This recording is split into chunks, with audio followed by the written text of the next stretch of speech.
Hey, here I'm going to show you how to solve the wooden sphere puzzle with the easiest possible explanation. The first thing we want to do is take a review of all the pieces. There are 12 pieces of the sphere, and they come in 6 pairs. The first pair is, we have a pair of hemispheres. Then we have 2 normal brackets. Then we have 2 irregular brackets. One has a wider gap than the other does. After that, we have 2 E-shaped brackets, shaped like E. Then we have 2 normal D shapes. You see little semicircles with a notch in them. And the last pair we have is also D-shaped, but with a thinner bar in the middle. That's the 12 pieces that make up a sphere. Step 1 is to start with one hemisphere and take one of the normal brackets and place it into the hemisphere so that it goes along the ridge, not across the ridge. Step number 2 is to take the 2 normal D shapes, not the ones with the narrow bars, and place them on either side of these 2 pegs that stick up. Step 3 is to take the other normal bracket and to put it in those 2 holes so that it's exactly across from the other normal bracket. Step 4 is to take the other hemisphere piece and you're going to place it on top to complete the top of the sphere. Notice that the gap in this new hemisphere has to go along that straight wooden bar along the top.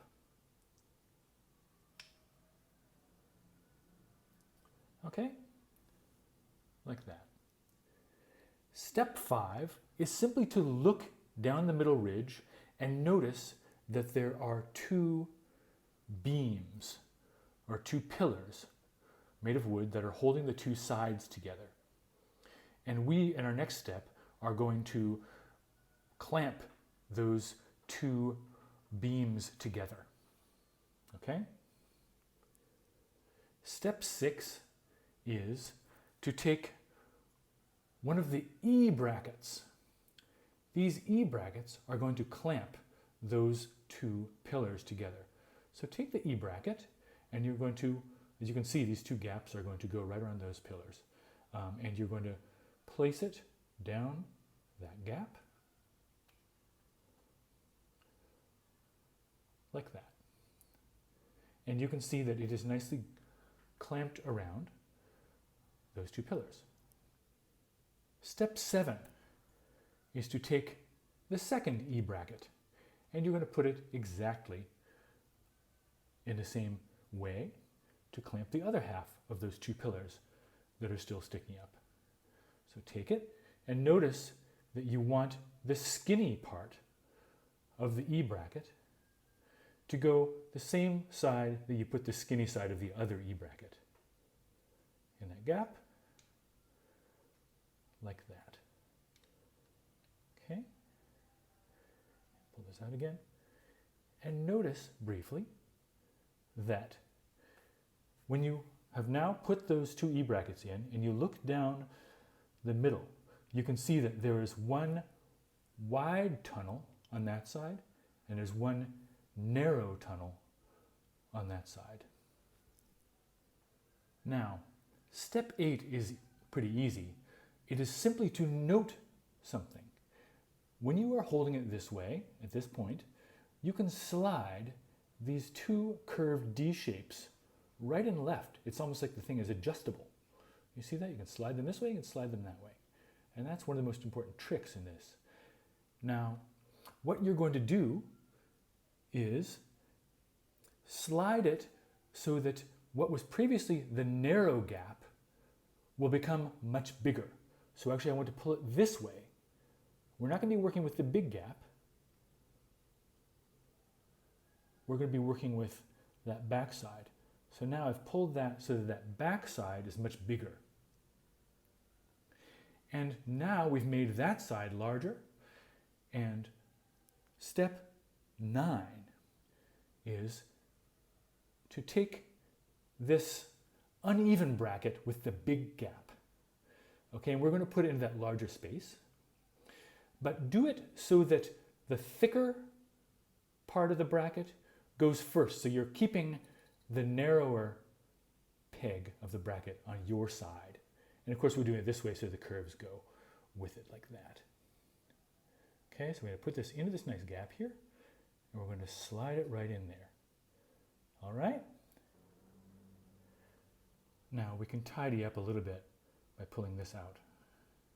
But you can see this center piece has still been slid out to the side that direction. We've still pushed that outwards for this work we're doing now. Step 10 is to take one of these narrow bar D shapes, the narrow bar, and you see it's going to fit nicely in that slot on the top. Okay? You're going to put it like that. Make sure, of course, that the narrow part is on that side, on the left side, so that the gap lines up correctly. Click it right in that way. And then, after you've done that, we can finally slide this assembly back into the middle again. Okay, it fits over that bracket nicely. And if you tidy this guy up where he belongs, you can see that original wide gap that we saw a few moves ago. And from here, if you turn it over to see the other side of the sphere, you can see that we only have 2 pieces left. The 2 pieces we have left are this irregular bracket and this D with a narrow bar. We're going to fit these two into kind of a crossbow shape. You'll see this narrow bar fits nicely into that notch. Now you might think they will fit it in this way so that they go perfectly flush with each other, but that's not how we do this. We actually will do it the other way so that this bar goes directly into the notch and they are not flush with each other. As you can see, it'll be kind of sticking out like that. Now, if you look back at the sphere, you can see that the gap where the 2 pieces are still missing is exactly the same shape as the crossbow you just made. So you simply are going to take this crossbow and take the long part sticking out of it, and you're going to fit it directly into that square hole there and push it inwards. And it usually takes a little bit of jiggling, and then it slides nicely in like that. And you're done. Congratulations. With those simple steps, you've finished the sphere.